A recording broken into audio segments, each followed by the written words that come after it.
Yo, what's up? Patrick here, and today in this video we're going to talk about the lazy guy's guide to boost efficiency and how I call it also how to get more done in less time.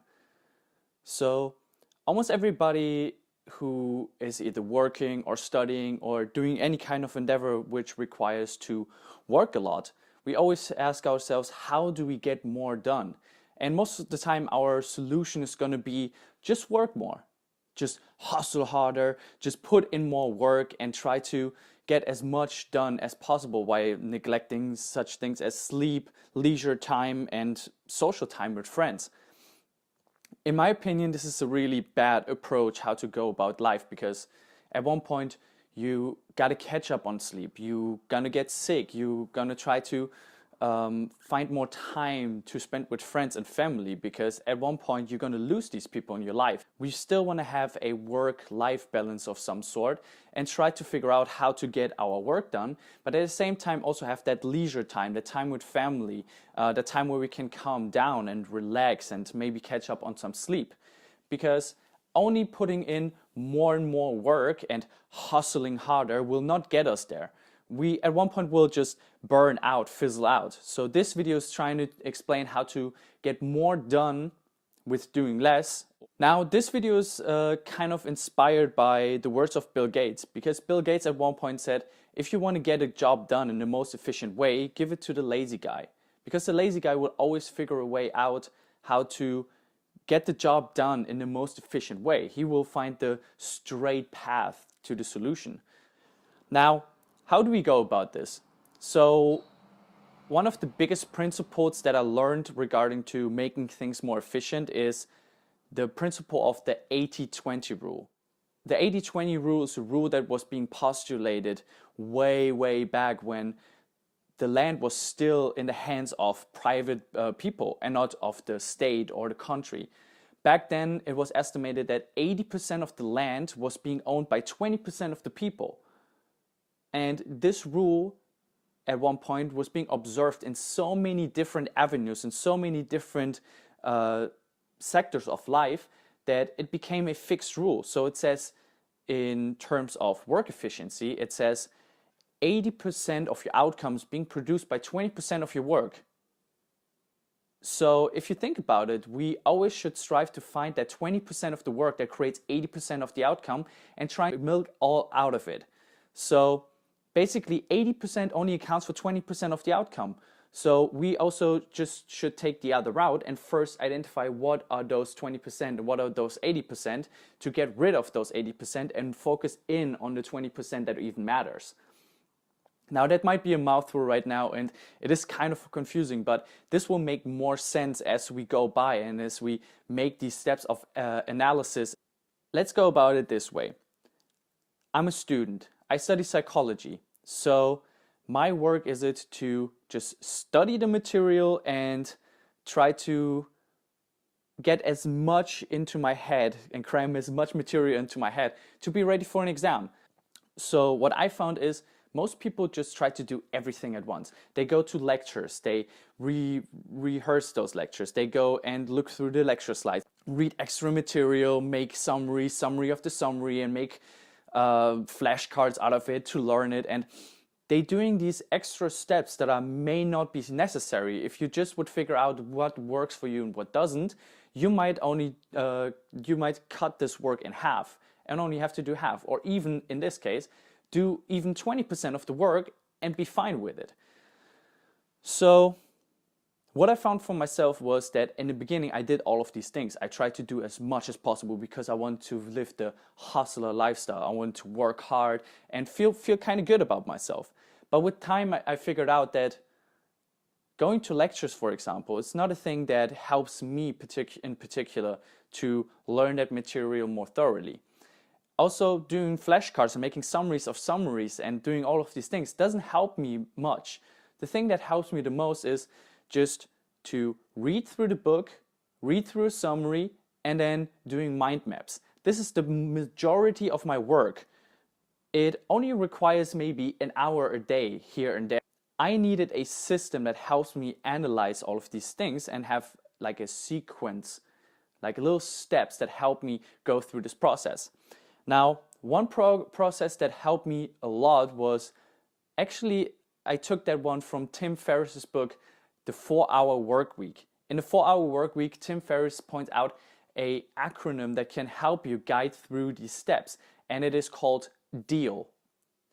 D stands for definition. So you try to define those 20% that create 80% of your outcome. So you first make an analysis to look, okay, what really helps me and what doesn't help me? What contributes a lot, what doesn't contribute a lot? Then, when you're done with this, you go to step 2, which is E. E stands for elimination. So it means that everything that is not relevant is being cut out. You go and like throw that part away. You go and take the 80% that creates 20% of the outcome away and just focus in on the most important contributors to your success. Now, the third step is automation. A as in automation. Automation means more or less making systems that help you to almost act without thinking. So it takes out the process of thinking and the process of planning because you already have a system in place. Now the last step is L, liberating. So when you go through all of these steps, at one point you have more time to dedicate to different things. That means if I figure out that I can get rid of 80% of my work in my studies, I have so much more time to put it towards other avenues. Of course, this always comes with a trade-off, but in my opinion, it's more important to diversify what you do instead of just focusing on one thing. A concept that I stole from a YouTuber actually. He said, you either have to say hell yes or no. So he kind of plays on the importance of being able to say no. Most of us always want to be liked by other people. We want to be the kind of person who's helpful. Well, at one point you gotta realize that if something doesn't go in line with your values and with what you try to achieve, you sometimes have to just say, no, I can't make that time right now. And you have to focus on what you really want to do. So that means everything that's a hell yes, go for it and do it. This opens up so much time in your day where you can concentrate on other things. Now, what that does, at first, it will set people off because they're used to people saying yes. Now, at one point, you're going to attract people into your life that understand and accept that you have to say no at certain times. So they will see that you have your standards, that you have your limits, that you just gonna do what you think is right and not gonna do stuff for them because you think that is the nice thing to do. So it's gonna take some time to get used to for yourself because it feels weird at first and foreign at first.